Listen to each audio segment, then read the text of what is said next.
Yo, what is up everybody? Welcome to Tulum Beach. This is actually right next to Jungle Gym, the beach location, which is right there of course. That's one of the beaches, or one of the gyms that I go to regularly. What we're gonna talk about today is a little bit of the journey that I went through in kind of a summary and where we're at today. So obviously we're at the beautiful beach of Tulum right now, but I never would have expected in my wildest dreams I would be here in this moment.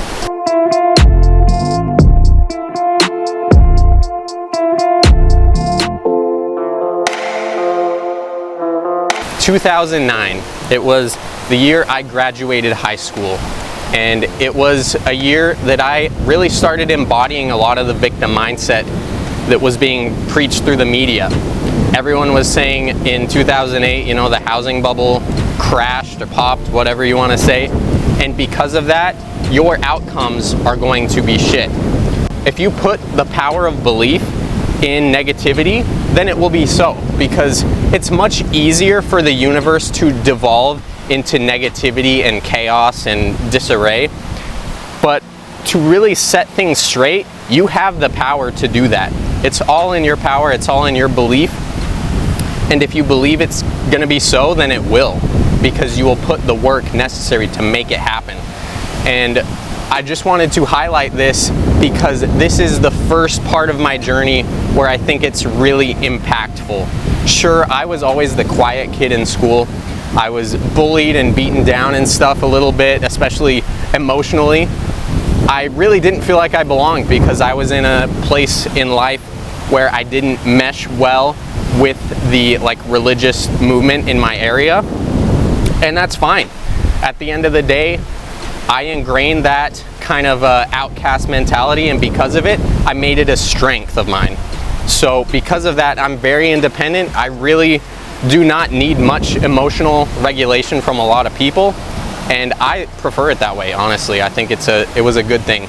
So shattering these victim mindsets is really key, and I think that if anyone is going to take control of their life, you have to do that first. But let's continue on. Let's talk more about my story and everything else that I encountered along the way. Next thing, I started working. I started working right out of high school and got a job, and it was really great. I grew in so many different ways, but the issue was my health was declining because I had never really worked a sedentary job. Even in school, I would walk around the school listening to my music just alone, all the time. So I was still out and about walking, and I wasn't eating a bunch of crappy foods and snacks that people will always bring into the office. So I was met with a lot of comforts and challenges that made my health really bad. And we'll get into that a little bit later. But I want to mention that because so many people work in that office setting where everything is super easy in terms of sitting down at a desk. Because of my new work situation, and it was even worse because I worked the graveyard shift. So my shift started at 4:00 p.m. and ended at midnight, and that was my shift. So I was happy, I'm a night owl, that's how I justified it. But you realize the effect that graveyard shifts and not having the proper circadian rhythm can do to you. So that was one of the things that also led me to having tons of fat gain, and I lost any muscle that I maintained really, if I had any. So through time, about 4-6 years, this is from 2009 to 2013, I put on so much weight, and I did go through a lot of relationship issues with just someone that wanted different things than me, and I had to come to terms with that. So during this phase of 2012, 2013 and such, I was doing a lot of what most other people were doing, like beer pong on the weekends, and doing that constantly, and eating way too much food because I was depressed in my relationship. So I was seeking this dopamine spike from this regard because I was unable to even really do the things that I wanted to do, which at that time was not very valiant. It was like playing video games. But even then, that was constricted, so I felt like I was losing my own self-control and autonomy, really, because I was involved in this super strict, focused relationship, and it was just the speed that I couldn't really match. So through that just made my health even worse. So in work, I was eating really crappy food that was like brought in. I was being very sedentary, and I was choosing foods that were very bad for you. Like I would eat a Reese's cup, like at least 1 to 3 of them almost every morning. Like ridiculous shit. Like this is candy, but I was eating it as like a daily routine because, oh, I got my own money now, I can afford it. And a lot of you guys out there, I think you may make the same mistakes, because this is kind of just how it is for everybody. You have this freedom, and because of that, it makes things more difficult to be self-disciplined, because you have that freedom and you're making up for like lost time with what your parents may have taught you not to do, and you're like, fuck you, mom and dad, and you start engorging yourself in all of these really bad for you foods and really not taking care of yourself at the end of the day. So that was a lot of what happened, and through my career working at this sedentary job and really not exercising outside of it, I had developed things like pre-diabetes, pre-hypertension, and insulin resistance, plenty, all of this type of really just bad stuff. So for me, I've never really had anything wrong with my health. I've thankfully never had anything serious. So having a condition to my health was new to me. I didn't know that it was actually me. Like I didn't ascribe having poor health to myself, which is kind of a good thing in a way. But if you're putting up blinders to the facts, which are on the blood test saying you have pre-hypertension, you have pre-diabetes, this is not a good thing. So through that, I didn't ascribe these conditions to myself, and I was just like, oh, it must be a mistake in the blood work. But in reality, I couldn't tell that I was out of shape. I just thought that I was who I am, like normally, like I'm just a normal person. But I couldn't see that I had gained so much weight and lost muscle, and the depression really took a toll on my body, my health, my libido, everything at that point. Like that was my lowest of lows, and I truly wish that I got testosterone blood work at that point, because it must have been horrific how bad I was. But we're gonna get into that a little bit later when I did get my testosterone levels tested. But this was really the catalyst for me looking at my health and realizing that it was an issue, because there were people that were throwing around comments like, oh wow, you're out of shape, you're just really winded just walking up a single flight of stairs.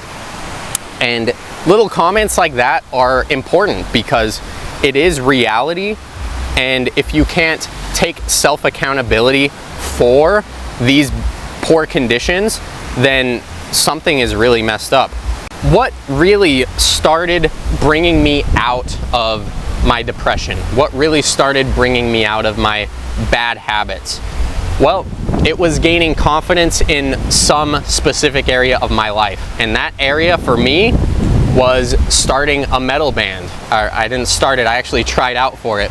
But music had really brought me to a point where I was able to express myself and have confidence, but also be surrounded by a group of people that really actually cared for me in some specific way, and I gave value to, and they gave value back to me.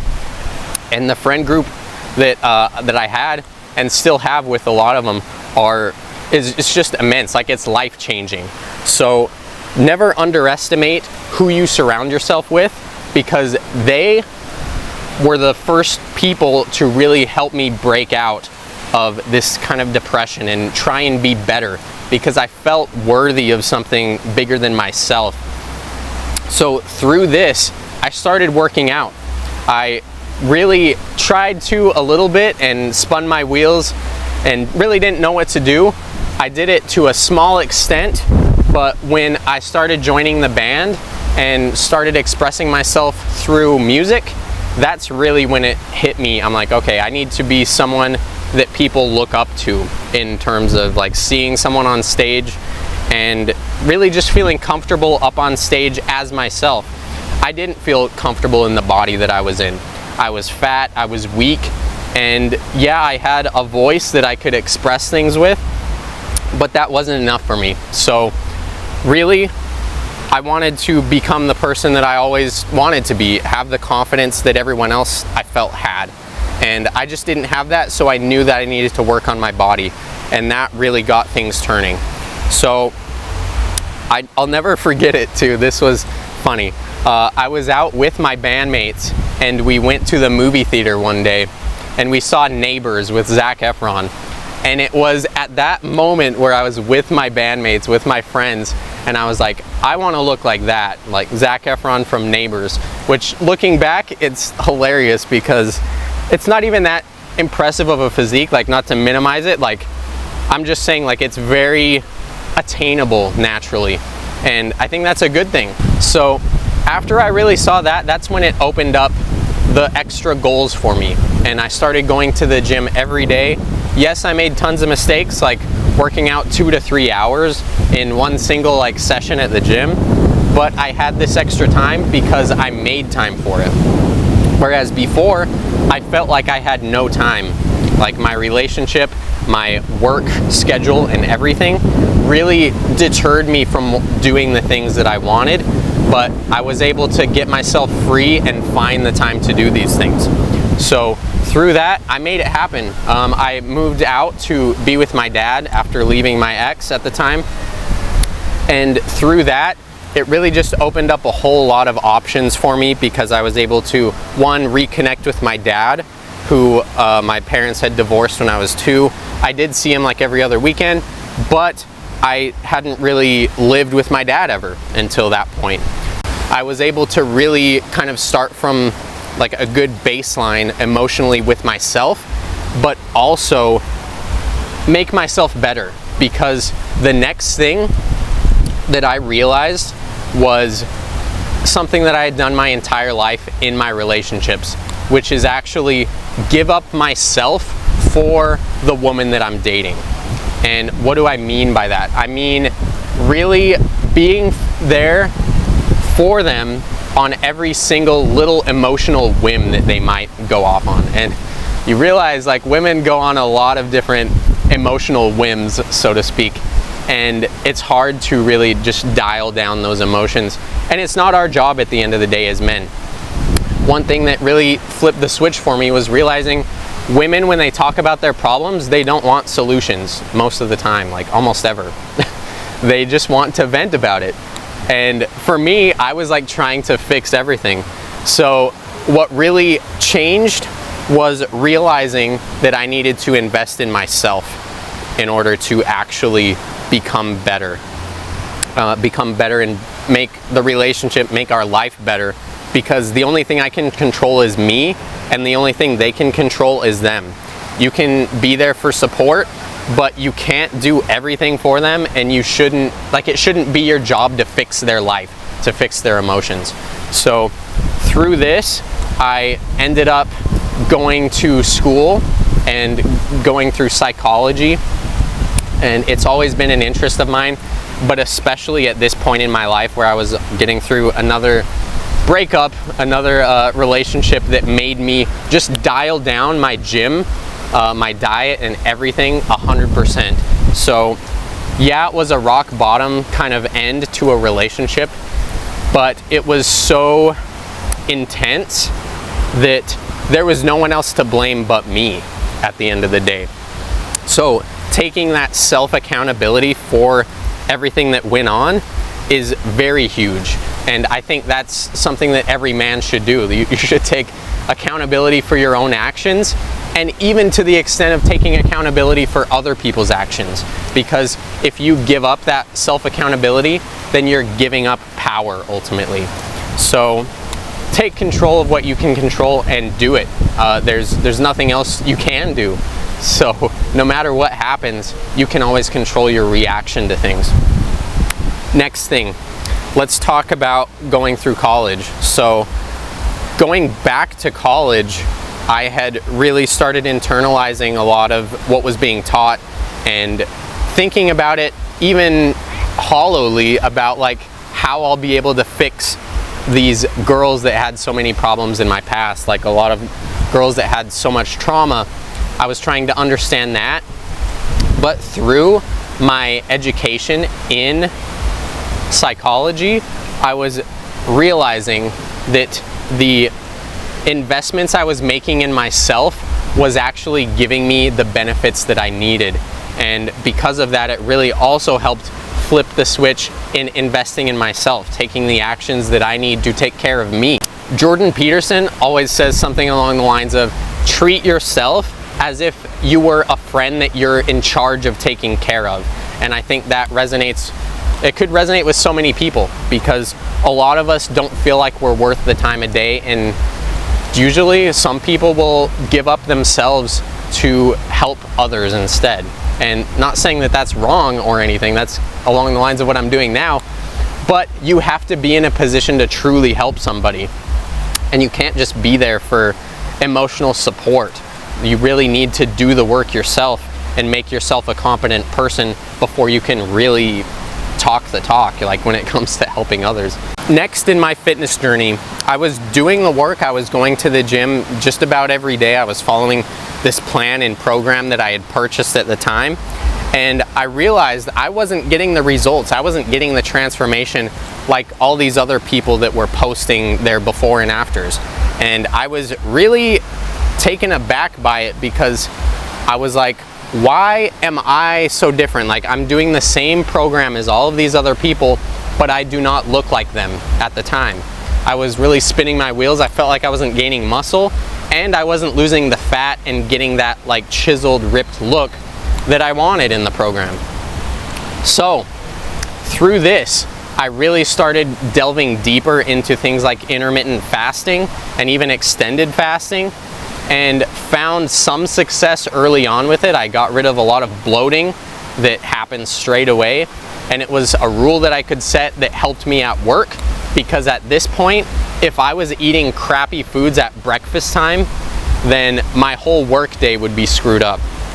So through this intermittent fasting, like 1 meal a day, whatever you may call it, it set the rules for me to stay disciplined, because I couldn't eat until 1, I usually did my workout, or 2, it was in the evening and I could have a decent meal with like higher quality meat at the end of the day, rather than processed foods and vending machine foods, all of these sugary drinks, which I was still drinking, tons of sugary energy drinks at the time, and it was horrible. So it exacerbated my situation and made it very difficult, because for so long in my life, especially doing this program, I was convinced that it was all about calories. And I'm not saying that it's not all about calories, but there are things that you can unlock to help those calories matter more. From my experiences with fasting and intermittent fasting, I had really garnered a lot of really good results, but found that I was still spinning my wheels. At the longest time, I had fasted 7 days. 7 days, keep in mind, I don't look how I look now, so I did have a lot of fat to lose, but I had gone to the point of fasting for days on end, and I don't believe that that's something that's sustainable at all, like especially if your diet at the end of the day is pretty crappy. That's how malnutrition starts. So you really have to dial in a lot if you're going to do fasting. You have to eat those good foods still, and you can't just binge on that crappy food that you've been craving all day just because you haven't eaten. So there's a lot of rationalizations that you have to work around when it comes to fasting, and it's powerful, but you have to do it right, and not many people do it right. So through this, I had ran into one of my biggest mentors of my entire life, and my personal dear friend. I just went to his wedding a couple weeks ago, and I found him on YouTube actually. So I watched this video called 5 Foods That Boost Testosterone, And it was an amazing video. I started implementing the things in the video right away. And through that, it really shifted in my mind, wow, hormones have an impact. So I looked at intermittent fasting and I was like, what hormones does intermittent fasting impact? And namely insulin, kind of just like the ketogenic diet. Insulin is a huge hormone when it comes to glucose utilization and even fat burning inversely. So insulin levels low, you're able to access fat burning at a much better level in some cases with people that have insulin resistance and pre-diabetes and type 2 diabetes, all of these things. So with that, I arm myself with this whole other paradigm that hormones do matter. And I think it absolutely does, because everyone that's a bodybuilder that's taking steroids, those are hormones, motherfucker. So like, for people to tell everyone else, oh, it's all about calories, bro. As long as you eat your chicken and rice, you'll be good. It's all about calories, man. You'll look just like me. It's complete fucking bullshit. So hormones do matter. Hormones matter on a level where they shouldn't be supplemented in the way where you're supplementing this specific hormone, because that is providing negative feedback and shutting your system down over time, especially with testosterone. But through this exploration of looking into hormones, insulin with intermittent fasting, growth hormone boost, and even testosterone boosting, this is what really armed me through the rest of my college experience. So it really took a turn from psychology, which does also impact hormones, into biology. And I went really deep into exercise physiology and biology. And I just went super in depth, read a lot of different books that are on these types of topics as well, on how to make these transformations and what might be inhibiting my growth, all the way towards getting my own blood work done. And this brings me to July 2018. That is when I joined this group coaching program with Farhan, the person I mentioned earlier, which was my mentor, and really found out I did have low testosterone. It was low free testosterone specifically. And through that, I also went back and looked at my fasting, like my extended fasts, and that can be inhibited. Testosterone can actually decrease from being in ketosis, which is what fasting does very well. So not only was I extra fat at a point, I had burned all that fat through fasting to an extent. I didn't burn all of it because a lot of it was hormonal remaining fat, but I was able to recognize and see, wow, this was also down-regulating my testosterone because I was fasting way too much, way too extreme, way too long, in-depth fasts.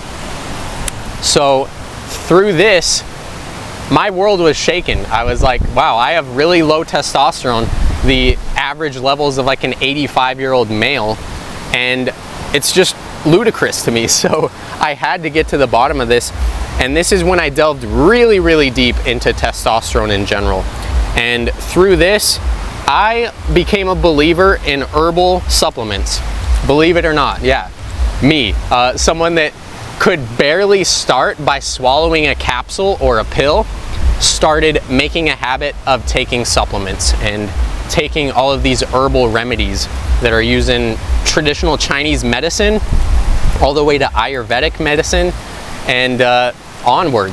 There's so much we have no clue on when it comes to herbs and the true quality herbs, because there's always going to be Chinese knockoffs that really just don't work.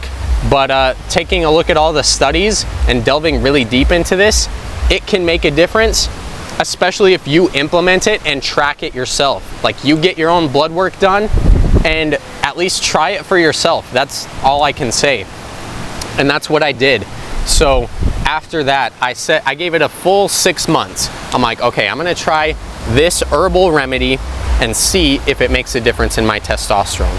At the time, I had 536 nanograms per deciliter total testosterone, which is all right. It's in the very like middle average range, but my free testosterone calculated at 5.56 nanograms per deciliter, which is very, very low. So that was even worse than like the average 65-year-old male or 85-year-old male. So let's get back to the 6 months. I went in 6 months fully aligned, went through the group coaching, and also did all of these many different challenges, which I'll have to talk about in a different video. We'll have to cover it. But through this, I was able to double my testosterone, my free testosterone. It went from 5.56 to 11 right away, and just through 6 months. And I believe hormones do take quite a while generally for you to boost them very significantly, because it's an expression of your body's states. It's a cell telling another cell in your body, we are XYZ, like we are alpha, we are strong, you know, whatever it may be, or we're depressed, you know, in that regard. So what hormones do is communicate your body's states. And through this paradigm, it really showed me the transformation that was possible and how it starts in the mind, quite literally. It starts in your hypothalamus, and that's the whole circuit that gets going down to your testes and everything. So you're able to actualize your testosterone. You get better sleep. You end up doing hard things like strength workouts, and you approach your day with a whole other level of like tenacity, drive, and vigor and confidence. And that's truly what I felt through this 6-month journey. And after seeing my blood work, I was just through the roof regardless. It's just mind-blowing, because you don't truly understand the difference until you see it on paper. That's it. So all these people that might get blood work done and not end up seeing the results actually on paper, you're really missing out. So if you're taking a T-booster and not quantifying your results, you're just messing up, plain and simple. But through that, you really feel like a winner, and it just is a whole like snowball effect. So you become better and better, and you become more proficient at doing difficult things to be better. And that's truly the whole circuit that changed my life, was boosting my testosterone levels naturally as a male. So that's really what led me on this journey to where I am today. I was able to write an entire book called The Androgen Diet, and the program is called The Androgen System. So through this, I also chronicle my entire life story, things that happened, and it just keeps getting better even after I've written the book, you know. So you'll have to really check out The Androgen Diet. I highly recommend that, not only to see my story, but also to diagnose and kind of help see what might be an issue in your lifestyle, in your blood work, to improve. So blood work is very key, and understanding the hormonal interplay on a specific kind of, I don't want to say like 5th grade level, but I do want to say in a way that's easy to understand, because it is a complex situation, but it'll really explain things in a way where you can grasp things much better. And if you don't want to grasp the concepts, don't want to grasp how hormones work, that's fine too, because I will tell you exactly what works in helping to boost whatever hormone or reduce whatever hormone, bring balance to your entire body. So I highly recommend that, and that's what's really set me off on this path. I never thought I would write a book. I was back in the school days, I hated reading. I hated book reports. It's crazy, but you know, through my personal growth journey, listening to audiobooks and also reading many self-help books, it really just set me on a path where I was able to take charge of my entire life. And I wish it was like easier to portray to you guys, but if you take the initiative and are able to break through things like your victim mindsets and take charge of your life and realize it's up to you no matter what, no one else, there is a peace in that. It comes later. You can't just really ask for everything to be provided to you, and even if it was provided to you, you didn't earn that at the end of the day. So this is how I feel about TRT. So people that end up doing testosterone replacement therapy, you're just getting injections. You didn't earn that. Your body doesn't really know what to do with that kind of jet fuel boost of testosterone. And oftentimes people will convert it into estrogen, have a lot of issues, including like man boobs, whatever. There's all these issues that arise when you didn't earn that, and nature can tell the difference. So that's what I'll say on that.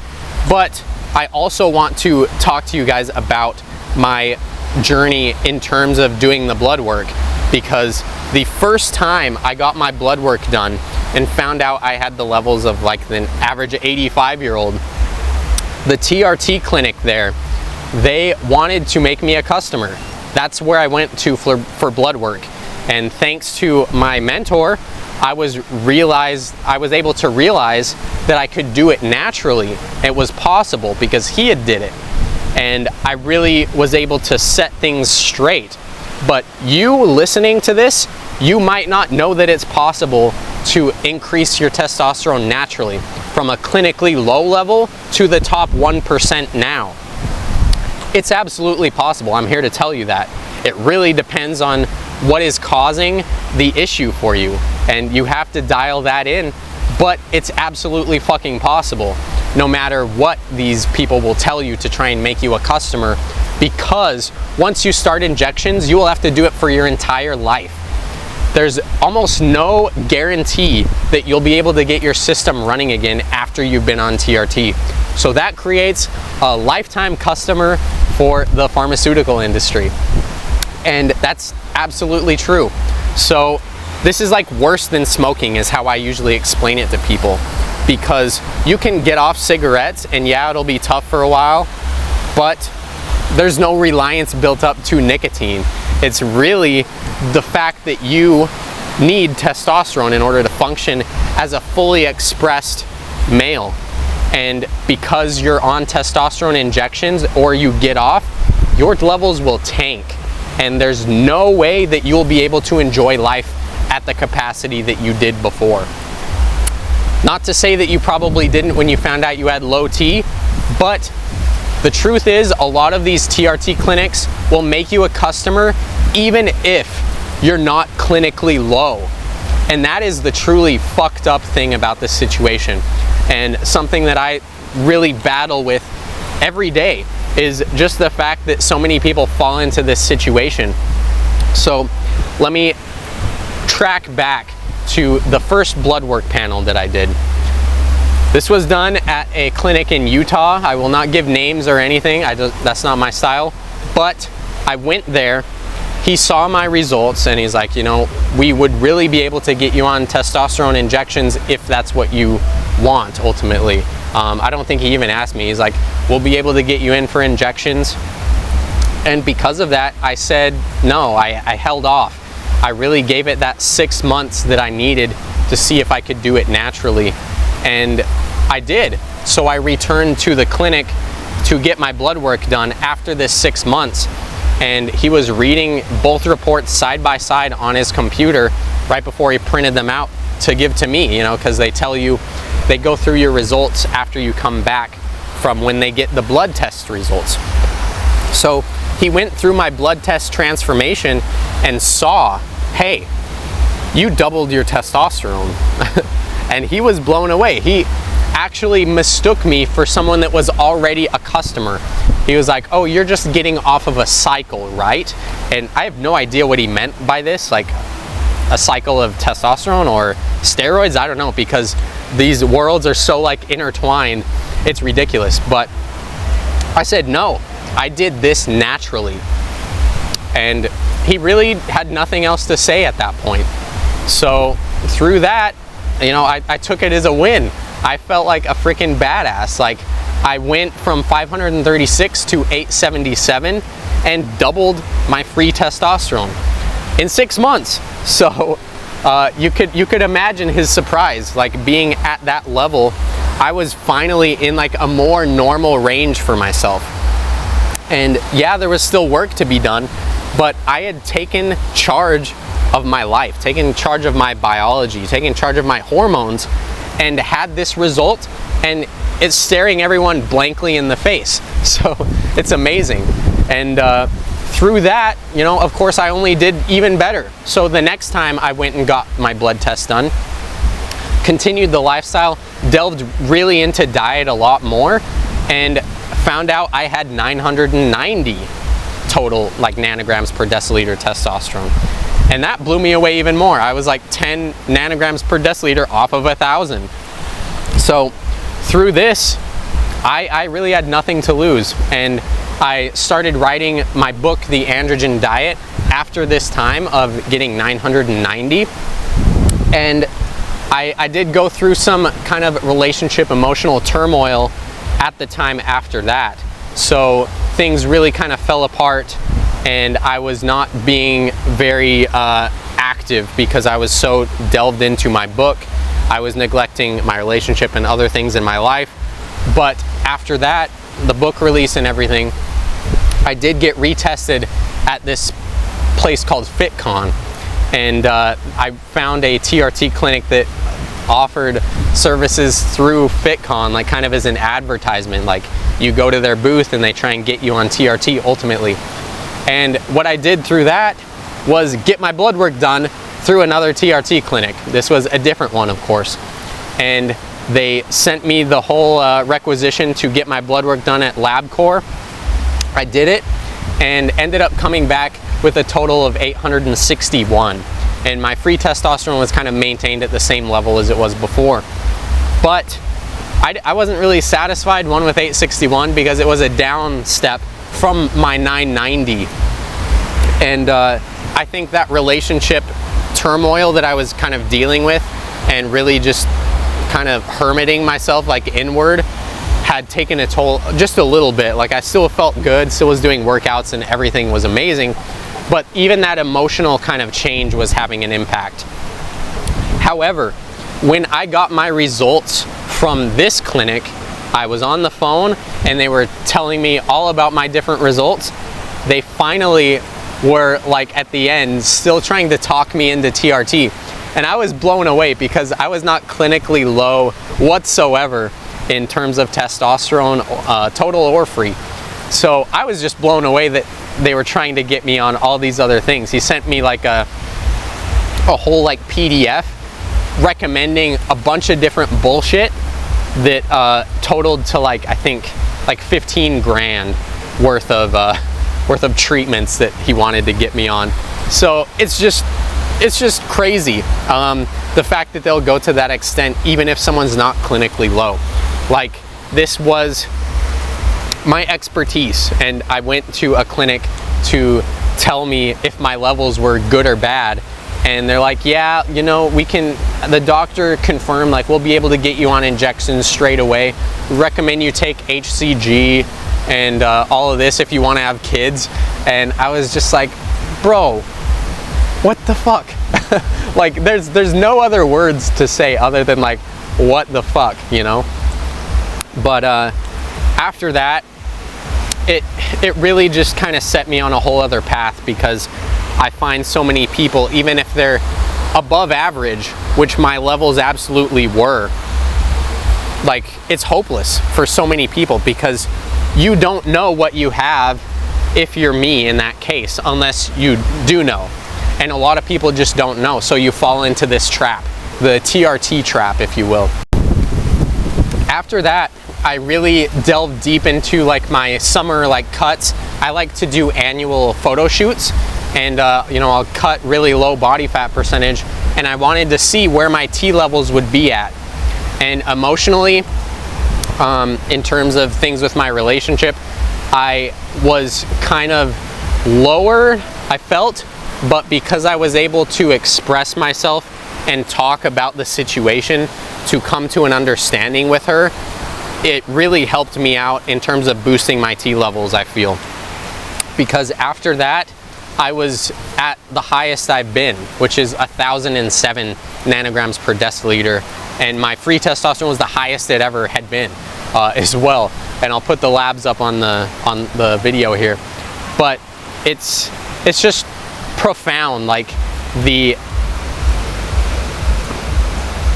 the amount of control you have is there if you make it a priority, really.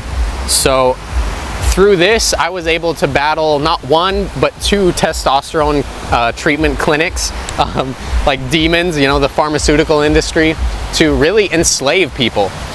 It's life support for your manhood if you're on TRT, plain and simple. So if you maybe only have 15, 20 good years left, you know, that's up to you. You probably made that decision on how long you probably are gonna live anyways, and you'll fall into that trap. And hey, if you want to pay for the rest of your life, like 20 years, that's fine.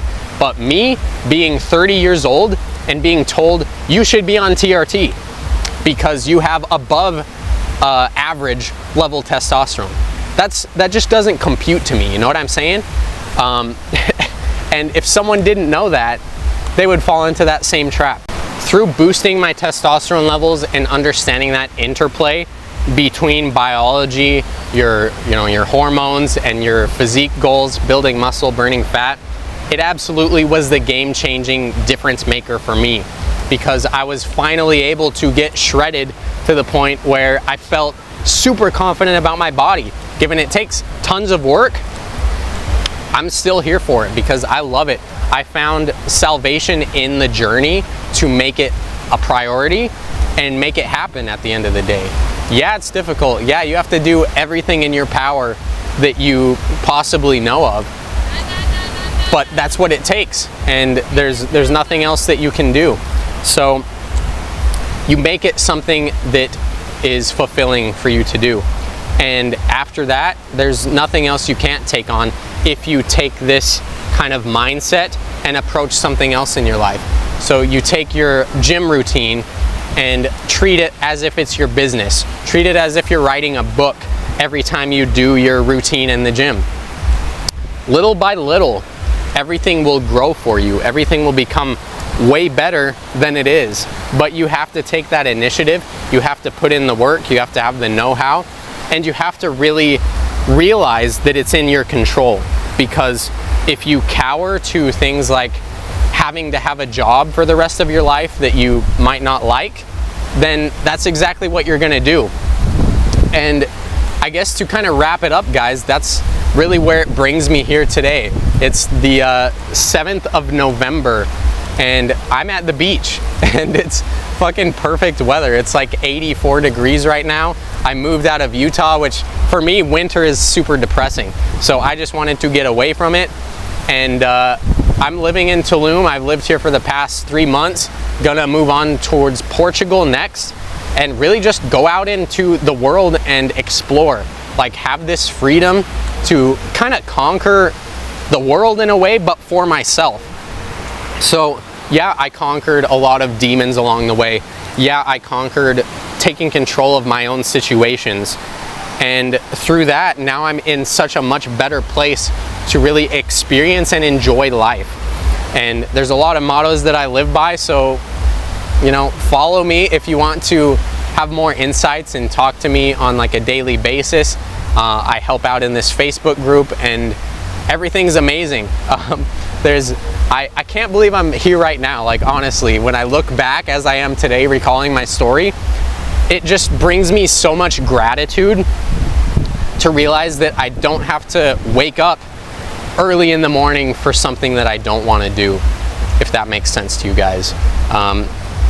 Yeah, like, everyone kind of has to go through some type of investing in yourself, get that capital with a job or some little opportunity that comes along in your way, and you can get promotions, you can work up the corporate ladder, and if that brings you satisfaction, that's fantastic. But for me, it just didn't. Like, I really had to work on something that helps other people, because that's part of my nature, is I truly just want to help people and bring people this information. So that's what I wanted to inspire with you by sharing this story, is whatever you want to do, it's possible, but we can't let other people tell us that we can't in the specific way where we embody that negativity.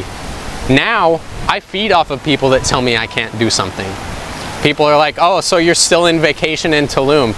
I'm like, no, I live out here. Like, what do you mean? And people are like, you can't just like live out there like at the beach. Like, what are you doing? Like, when are you coming back? It's like, no, I live out here. So that's, you know, live life on your own terms and be thankful for the people that surround you. Keep those relationships that serve you cultivated. And for me, it's really the relationship with myself that I work on more and more. And of course, I'm super blessed to have so many people around me, like Farhan, my dad, my mom, my brother, my sister. So many amazing people, and the fellow coaches, everyone. I'm super blessed with everyone that's in my network now.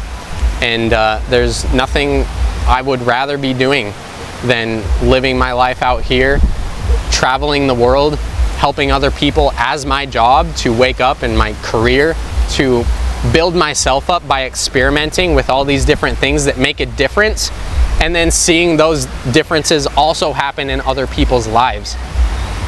Nothing's more fulfilling than that, man. So I really want to bring a lot of people up to where I'm at and help them find that way to claim their own life and claim that stake on what you want to do and making your dreams a reality. Like, get that dream body that you want. And hopefully your why is more, you know, more big than just get a girlfriend, because that'll happen. You know, you'll have plenty of other girlfriends, and really, girls don't care about your body. Like, I'm gonna tell you straight up, girls don't care. Like, if anything, I wouldn't say it's like hurt me in terms of chances, but some girls are too intimidated by someone that looks better than them, is what they'll say. So I'll just say that right out. But this is what I wanted to talk to you guys about, is just my story, and share that on a very direct level with you guys. And of course, I'll edit this, put some really good like pictures, videos along the way, so you can see what it looks like. But I thank you guys for listening this long in hearing about my story, and I just hope it inspired you to go someplace that you've never gone before, and trailblaze that path for yourself to become better. So thanks everybody, we'll talk soon. Peace.